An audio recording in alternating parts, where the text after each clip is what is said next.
We were originally just planning to go out to the Salar.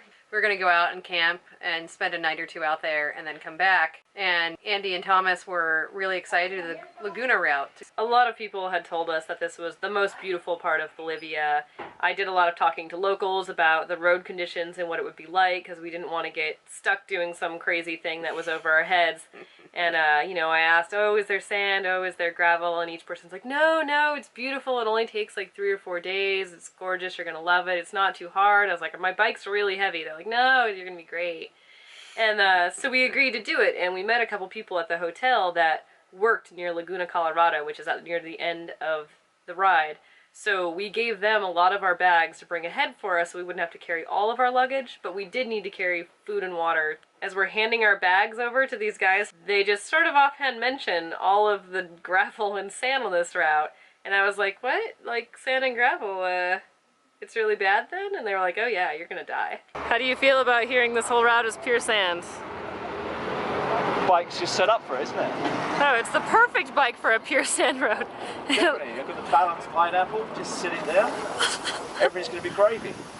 Perfect. I can't see anything going wrong. Great. Hey Andrea, what are you doing? Lowering my tires. Why are you doing that? Sand. How do you feel about the ride about to come up, the adventure we're about to have? First part sounds good. There's my bike. Still a giant mountain, mostly of food and water, because we have to feed ourselves for 4 days. But you've got the accessory. You've got the twin pack accessory. This is a really important thing if you're traveling in Peru or Bolivia. You want this accessible. We had advised Thomas not to come along on this trip because his bike was not in great condition. He wanted to come along anyway. Before we headed out to the Salar, we went over to see the train graveyard, which is a really cool pile of rusted old train parts, and people have written funny things on them, and one of them they made into a really cool swing. Then we headed out toward the Salar, and it's pretty washboardy, a little bit sandy, not too bad dirt road getting out there.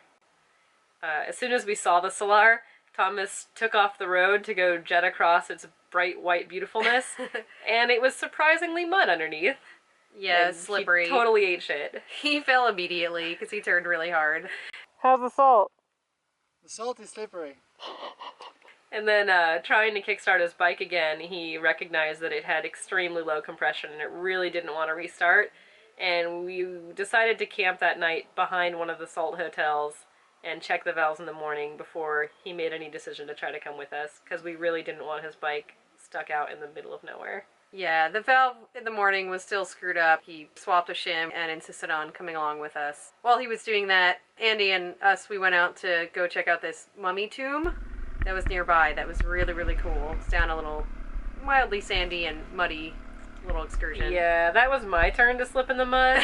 And I fell at almost no speed. It was just this stupid thing where I tried to go up on the middle hump too much and like turn my wheel funny and fell over.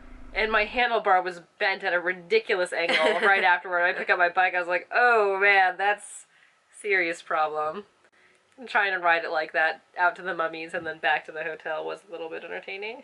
In the little mummy cave, right above the door, there's this like mountain lion type carcass hanging to guard it, I guess. We like to affectionately call it the saber-toothed cat. Looks like the Terminator. Yeah, and there's a whole bunch of mummies or skeletons in relatively inappropriate positions, some of them.